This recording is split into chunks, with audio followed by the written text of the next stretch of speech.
Inside America's Boardrooms, the informational show for board members and corporate secretaries. Brought to you with knowledge partners NASDAQ, the Center for Audit Quality, and PwC.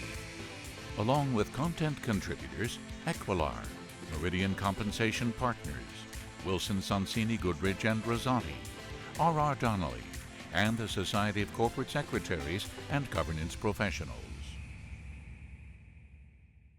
Welcome to this edition of Inside America's Boardrooms.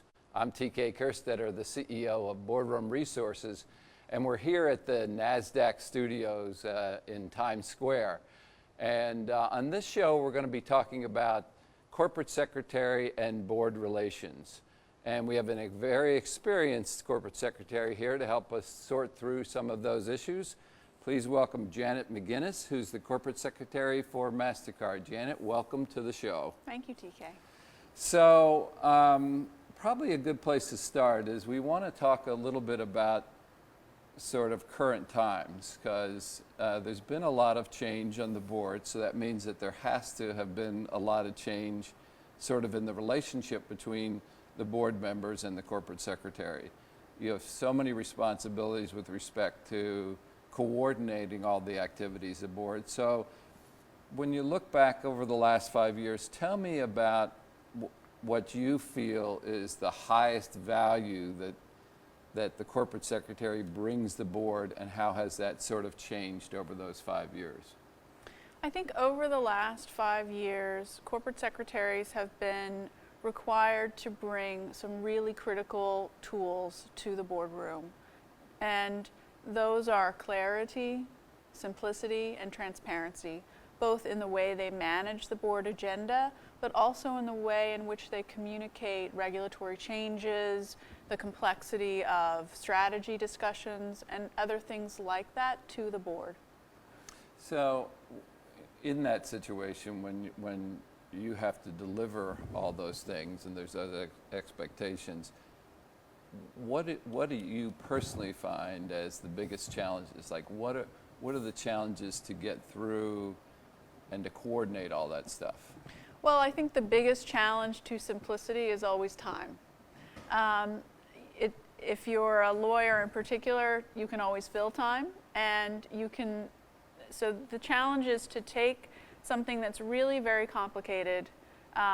Any number of governance issues now are actually really complex and usually are interrelated with other items on the agenda. So there's almost no discussion that's happening that doesn't have some governance ramifications, whether it's about process or substance. So, can you take a very complicated issue and make it something that's understandable and that allows the board to really grasp the essence of an issue in a way that enables them to fulfill their fiduciary duties as a director, but also facilitates the conversation with management.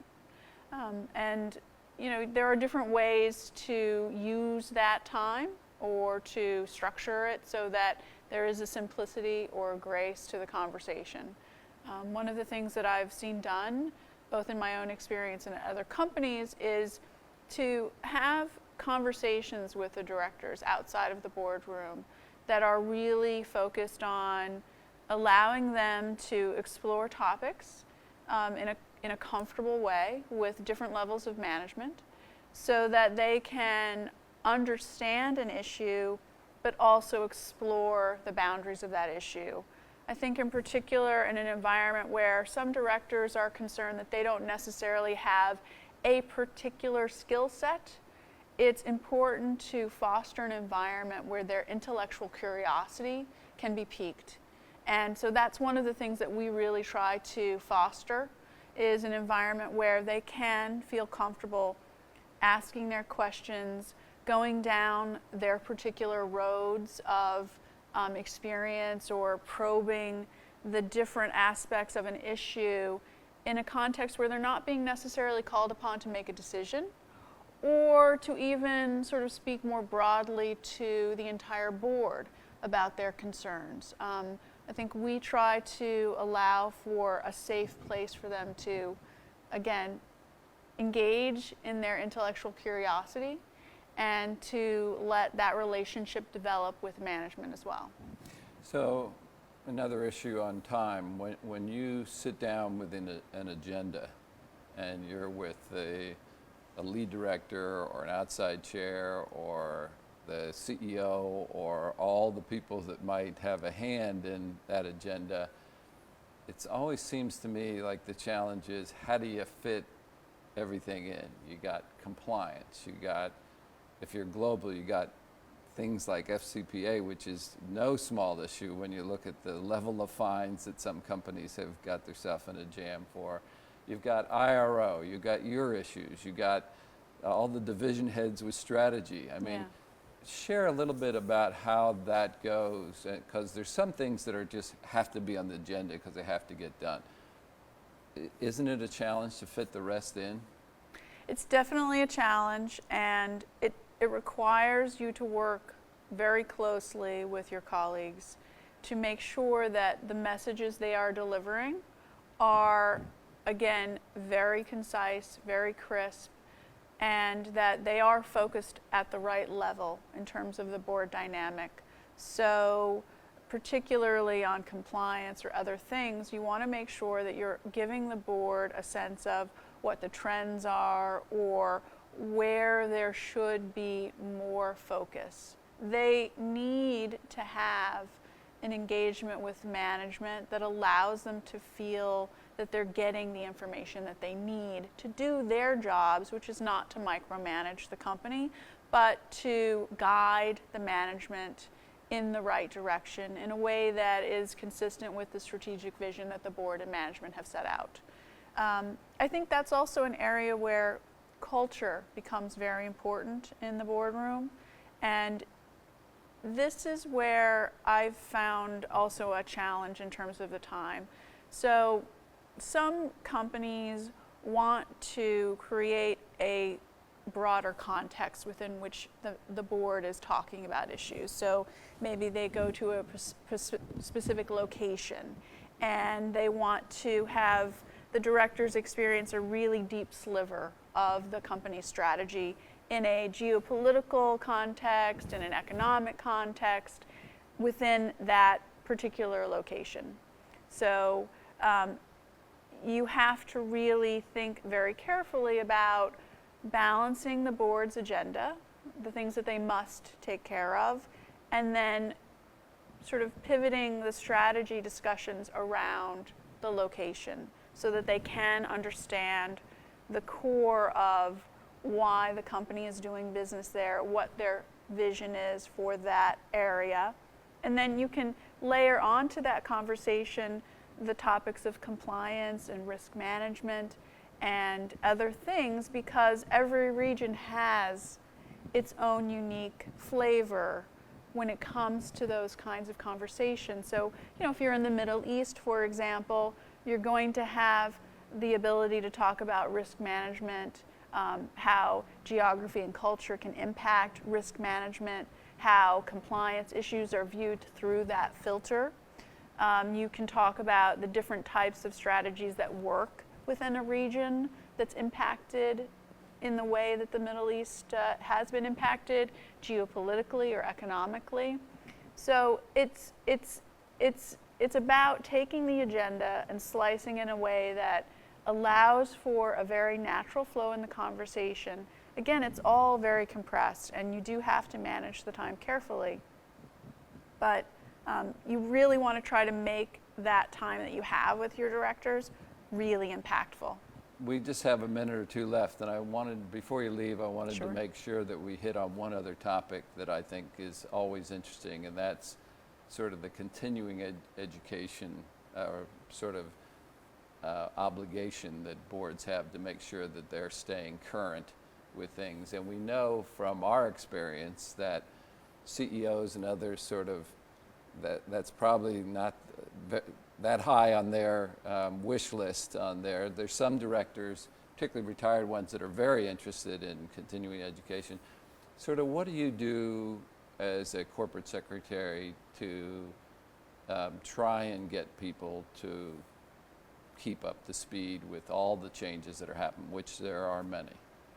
Well, I mean, there are always the obvious tools of memos and emails and things like that, but I actually think the two most impactful continuing education ideas that I've seen and that directors really respond well to are self-directed education about the company in which they are affiliated or on which they are serving as a director.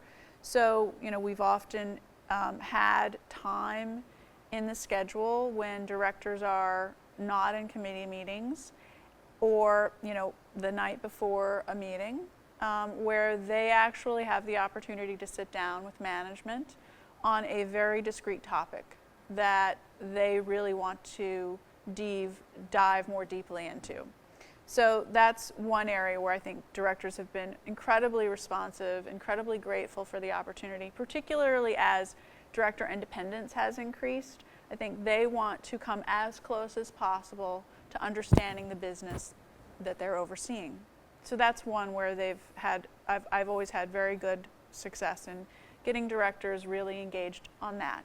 The other, frankly, is director peer exchange. They really enjoy the opportunity to compare notes in a very safe and comfortable environment. So to me, that is where directors are really going to get the most benefit. They're going to walk away from the experience feeling that they were both able to give and to receive, and that they make, again, in terms of the web of interconnectedness, they will have resources they can call upon when they encounter governance issues at your company.